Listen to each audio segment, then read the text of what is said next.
Hi friends, നമുക്കിന്ന് നെല്ലിക്ക അച്ചാർ ഉണ്ടാക്കാം. അതിനായിട്ടൊരു ചട്ടി അടപ്പത്ത് വയ്ക്കുക. അതിലേക്ക് എണ്ണ ഒഴിച്ചു കൊടുക്കുന്നു. ചൂടായി വരുമ്പോൾ നമുക്കതിലേക്ക് ഒരു അര സ്പൂൺ കടുക് ഇട്ട് കൊടുക്കുക.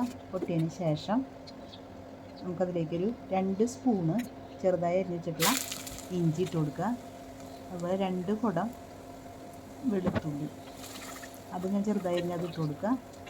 ഇതൊന്ന് പച്ചമണം മാറുമ്പോൾ നമുക്കതിലേക്ക് 2 വറ്റൽമുളക് നടു പൊട്ടിച്ചിട്ട് കൊടുക്കുക. അതുപോലെ തന്നെ വേപ്പിൻ്റെ ഇലയും ഇട്ട് കൊടുക്കുക. കുറച്ച് വേപ്പിൻ്റെ ഇട്ടായിട്ടാണ്.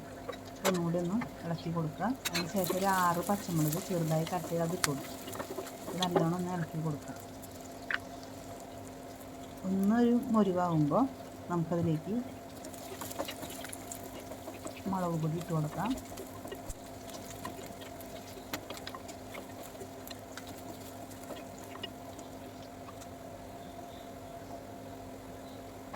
ഒരു 1/4 ടീസ്പൂൺ മഞ്ഞൾപ്പൊടി, മുളക് പൊടി ആവശ്യത്തിന് അനുസരിച്ച് മുളക് പൊടി ഇട്ട് കൊടുക്കുക.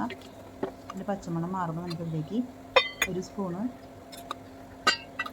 ഉലുവ പൊടിച്ചത്, കടുക് പൊടിച്ചത്, അതുപോലെ തന്നെ കായപ്പൊടിയും ആവശ്യത്തിനുള്ള ഉപ്പിട്ട് നല്ലോണം പച്ചമണമൊക്കെ മാറി വരുമ്പോൾ നമുക്കതിലേക്കൊരു 3/4 ഗ്ലാസോളം വെള്ളം ഒഴിച്ച് തിളച്ചതിന് ശേഷം നമുക്കതിലേക്ക് വിനാഗിരി ഒരു 3 സ്പൂണ് വിനാഗിരി ഒഴിച്ച് കൊടുക്കുക.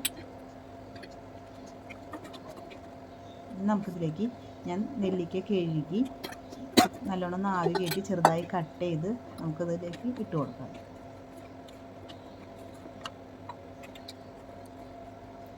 രണ്ട് മിനിറ്റ് നേരം നല്ലോണം ഇളക്കി കൊടുക്കുക. ഒരു 2 മിനിറ്റ് നേരം കൂടി ഒന്നൊരു ആവി കയറുമ്പോൾ നമുക്ക് ഗ്യാസ് ഓഫ് ചെയ്യാം. അപ്പോൾ നമ്മുടെ നെല്ലിക്ക അച്ചാർ റെഡിയായി.